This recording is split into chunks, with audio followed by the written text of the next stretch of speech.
నమస్తే. ఎలా ఉన్నారు? బాగున్నారా? నేను మీ పద్మజ. ఈరోజు కృష్ణాష్టమి స్పెషల్ కృష్ణయ్యకి ఎంతో ఇష్టమైన అటుకులతో ప్రసాదం చేస్తున్నాను. అది ఎలా చేస్తున్నాను ఈ వీడియోలో మీకు చూపిస్తాను. దానికి కావాల్సిన పదార్థాలు చూద్దాం. నేను ఇక్కడ ఒక హాఫ్ కప్ అటుకులు తీసుకున్నాను. అదే కప్తో హాఫ్ కప్ బెల్లం తీసుకున్నాను.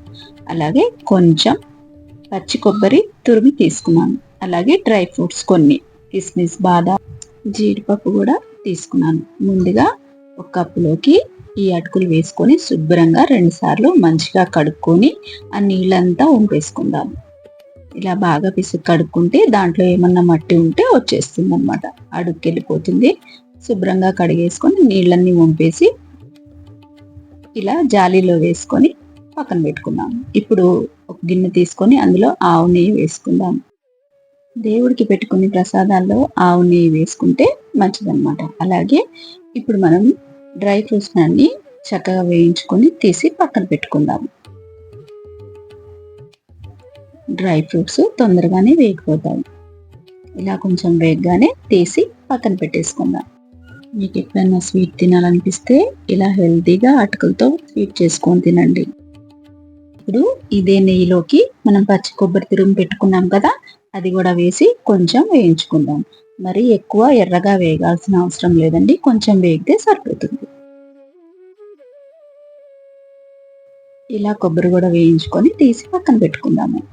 ఫ్రెండ్స్, మీరు కనుక నా ఛానల్ని ఫస్ట్ టైం చూస్తున్నట్టయితే సబ్స్క్రైబ్ చేసుకోండి. అలాగే ఈ నెయ్యిలోనే మనం తురుపు పెట్టుకున్న బెల్లం వేసి కొంచెం నీళ్లు పోసి బెల్లాన్ని కరిగించుకుందాము. బెల్లం కరిగితే సరిపోతుందండి, పాకం ఏం రావాల్సిన అవసరం లేదు. చూడండి, కొంచెం సేపటికి బెల్లం చక్కగా కరిగిపోయింది. బెల్లం తొందరగానే కరిగిపోతుంది. ఇలా కరిగిన బెల్లంలో మనం వడగట్టి పెట్టుకున్న అటుకుల్ని వేసేద్దాం. అటుకులు బెల్లాన్ని తొందరగా పీల్చేసుకుంటాయి. ఇప్పుడు ఇందులోకి ఇంకొంచెం నెయ్యిని యాడ్ చేద్దాము. నేను ఇంకా 1 స్పూన్ నెయ్యి యాడ్ చేశాను.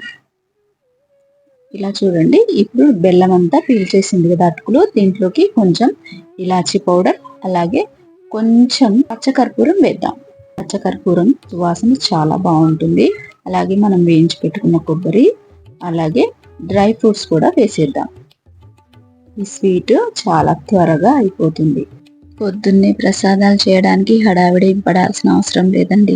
తొందరగా అయిపోయి ఈ స్వీట్ చేసి పెట్టండి. లేదంటే కాచి చల్లార్చిన పాలు, వెన్న కానీ పెట్టుకోండి.